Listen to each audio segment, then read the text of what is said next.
Shalom, selamat malam, salam sukacita bro and sis kekasih-kekasih Kristus.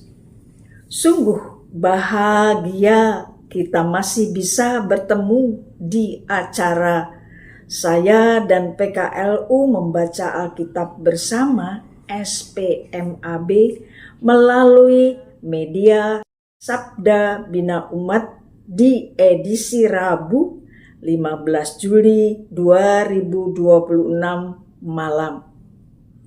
Perkenalkan, saya Yunike Yeni Priantini, Jemaat PKLU Sebaot Bogor, bersedia membaca Alkitab dan Sabda Bina Umat edisi Rabu 15 Juli 2026 di hari ulang tahun GPIB.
Mari kita berdoa. Ya Bapa, Putra, dan Roh Kudus, Tritunggal yang Maha Kuasa, Pengasih dan Penyayang, kuduskan kami agar layak membaca Alkitab, membaca Sabda Bina Umat dengan benar. Bapa, jadikan hati dan pikiran kami menjadi tanah yang baik, sehingga firman-Mu berakar, bertumbuh, dan berbuah di sepanjang hidup kami. Kiranya Roh Kudus memampukan kami mengerti dan melakukan firman-Mu dengan tulus dan benar. Diamkan suara kami dan suara-suara lain. Biarlah hanya suara-Mu yang ada. inilah doa kami. Amin. Pembacaan Alkitab diambil dari 1 Petrus 2 ayat 24-25 tertulis, Ia sendiri telah memikul dosa kita di dalam tubuhnya di kayu salib, supaya kita yang telah mati terhadap dosa hidup untuk kebenaran. Oleh karena bilur-bilurnya kamu telah disembuhkan. Sebab dahulu kamu sesat seperti domba, tetapi sekarang kamu telah kembali kepada gembala dan pemelihara jiwamu. Demikianlah pembacaan Alkitab. Pembacaan Sabda Bina Umat.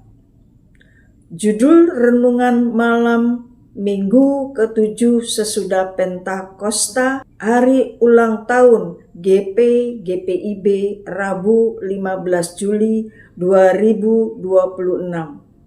Hidup untuk kebenaran. Yang menjadi dasar perenungan malam ini diambil dari 1 Petrus ayat 24. Demikian tertulis, Ia sendiri telah memikul dosa kita di dalam tubuhnya di kayu salib, supaya kita yang telah mati terhadap dosa hidup untuk kebenaran.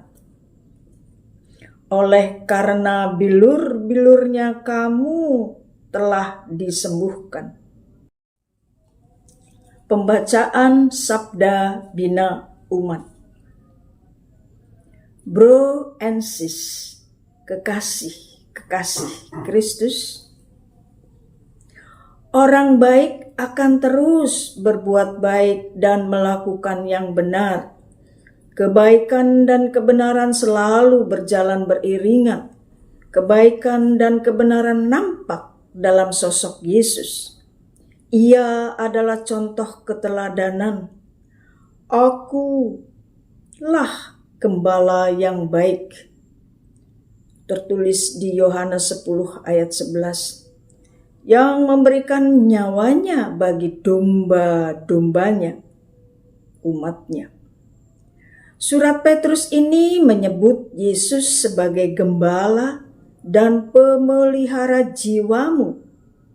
Tertulis di ayat 24. Artinya, Yesus bertanggung jawab penuh atas kehidupan umatnya.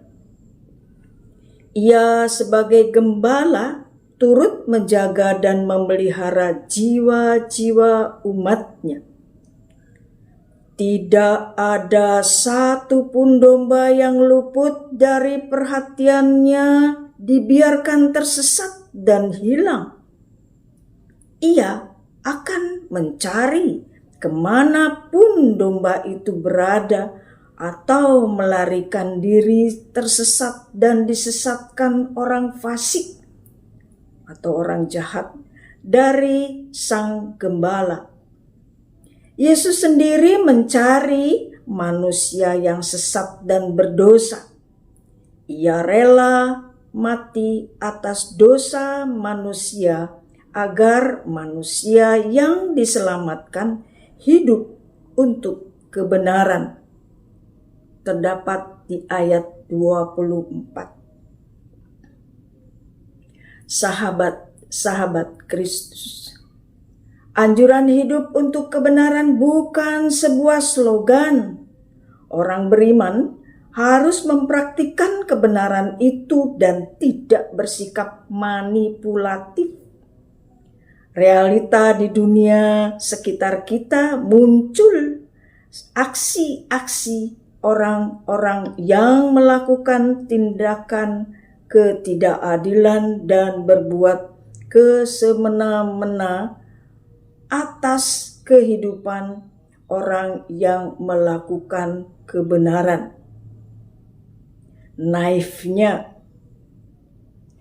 Orang yang menjadi korban dari kesemena-menaan dan teraniaya justru dipenjara dan dihukum tidak adil.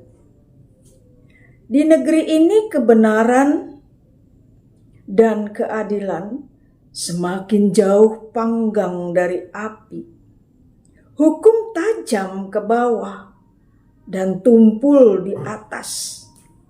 Kebenaran tidak diberlakukan dalam praktik hidup orang fasik, namun kebenaran tidak akan pernah punah. Kebenaran adalah tonggak yang kokoh bagi orang beriman. Jika kita mau hidup jujur dan benar, ikuti apa yang dikatakan Yesus. Akulah jalan, kebenaran, dan hidup. Dapat dilihat di Yohanes 14 ayat 6. Cari dan ikuti kebenaran yang diajarkan Yesus. Demikianlah pembacaan renungan kita.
Sesudah membaca renungan malam hari ini, mari kita berdoa penutup.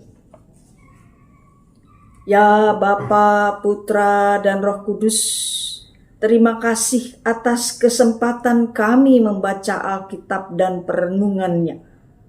Mampukan kami berubah seturut kehendak-Mu, hidup untuk kebenaran di seluruh aspek kehidupan sebagai lansia yang bertumbuh bersama di tengah kehidupan para pemuda GPIB. Tolonglah kami dan para pemuda untuk terus bertekun belajar dalam hal baik dan benar di hadapan-Mu dan sesama kami. Bapa, berkatilah Dewan PKLU GPIB dalam pelaksanakan program-program pelayanannya,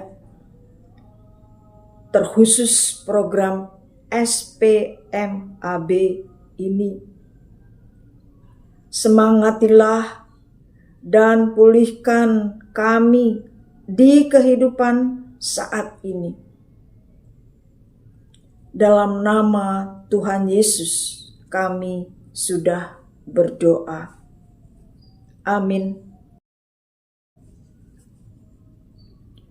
Bro and sis, mari kita akhiri pertemuan ini.